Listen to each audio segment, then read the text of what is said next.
Okay bro, hari ni DAP telah merasmikan tema DAP iaitu Malaysia untuk rakyat Malaysia. Mungkin apa pandangan? Pandangan saya, terutama sekali tahniah lah, masih hidup dan dah 60 tahun. Tapi sejauh mana relevansi dia untuk konteks real Malaysia ni, kita still to be seen. Bagi saya ini semua hanya gimmick politik. Konteks ni masih sama, cuma berubah dari segi bahasa, dari bahasa Inggeris ke bahasa Malaysia. Mungkin mereka nak memperluaskan lagi untuk mempengaruhi, mendapat sokongan daripada orang-orang Melayu lah. Tetapi itu tidak penting bagi saya, sebab saya yakin pengundi orang-orang Melayu khususnya boleh fikir dan faham dah apa yang diperjuangkan oleh DAP ni. Cuma saya agak terkejut, saya juga tertanya-tanya, adakah selama hampir 69 tahun kita merdeka ni, Malaysia bukan milik rakyat Malaysia? Adakah mereka nak memberi satu gambaran bahawa selama ini rakyat Malaysia ditindas, walhal sekarang mereka sudah berkuasa dan menjadi sebahagian daripada kerajaan, ya? So, bagi saya tidak perlulah nak menunjukkan atau memberi gambaran yang tidak tepat. Hakikatnya Malaysia is for Malaysians. Way before DAP ditubuhkan pada tahun 1966.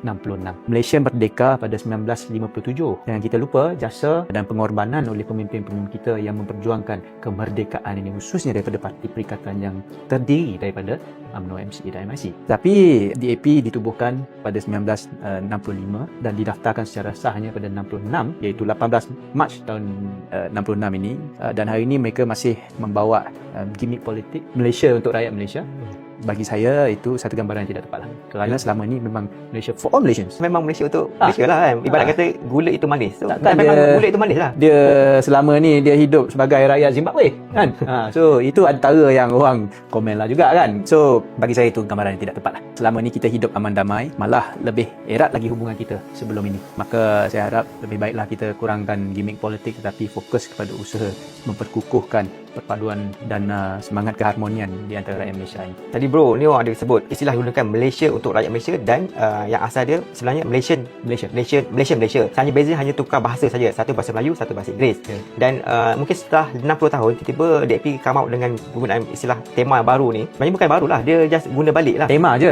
Konsep perjuangan ideologinya khususnya yang tertulis dalam deklarasi setapak ini masih sama. Kalau penonton di luar sana kalau nak tahu apa itu deklarasi setapak, pergilah ke website ataupun page DAP tu, lihat sendiri deklarasi setapak. Kalau tidak, Google pun kamu boleh baca sendiri apa yang diperjuangkan oleh DAP melalui deklarasi setapak.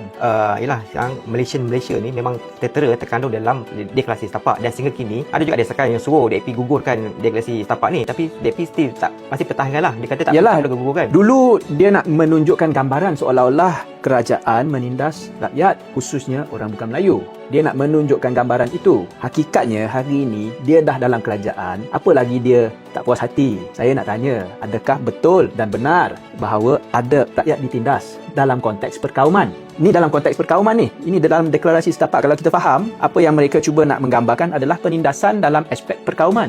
Tapi saya nak bertanya, kalau benarlah wujud penindasan systemic racism di Malaysia, hari ini kamu dalam kerajaan, kamu perbetulkanlah kan?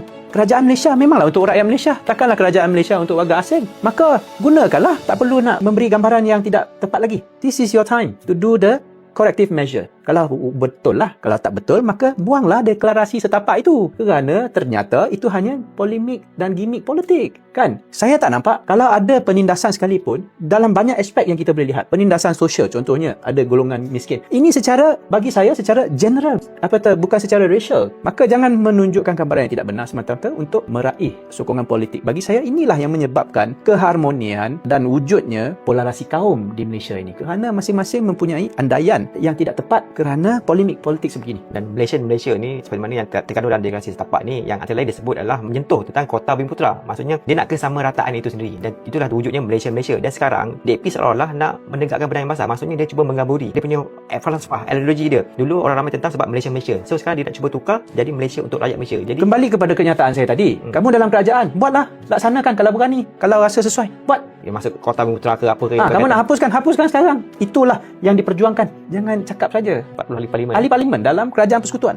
Dia mungkin 60 tahun DAP birthday dia. Apa lagi dia nak perjuangkan? Dia dalam kerajaan. Kan? So kalau dia gagal, maknanya dia gagal lah. Rakyat kena buka mata bahawa ini hanya gimmick politik. Realitinya hanya dia yang tahu sama ada boleh dilaksanakan atau tidak. So, ni rasa memang dia takkan gugurkan lah negara setapak ni. Saya tak tahu. Saya bukan ahli DAP. Tanyalah kepada kepimpinan DAP apa maksud Malaysia untuk rakyat Malaysia, dan kalau betul ada wujud penindasan perkauman, maka laksanakanlah segala langkah pembaikan ataupun dasar yang sepatutnya. Kalau tidak wujud penindasan perkauman, maka buanglah deklarasi setapak itu. Dan tidakkah komen Neo ni menjejaskan mood semangat orang DAP? DAP kan tengah celebrate dia punya birthday. Itu bagi saya bukan hal saya. Celebrate lah apa yang mereka nak, tetapi hakikatnya kita lihat dalam konteks sosial negara sekarang ni, saya rasa semua rakyat keseluruhan berasa tertekan. Bagi saya, kalau kita betul-betul mahu membantu rakyat, maka fokus kepada isu-isu rakyat dan bukannya isu-isu perkauman, kerana itu tidak membantu.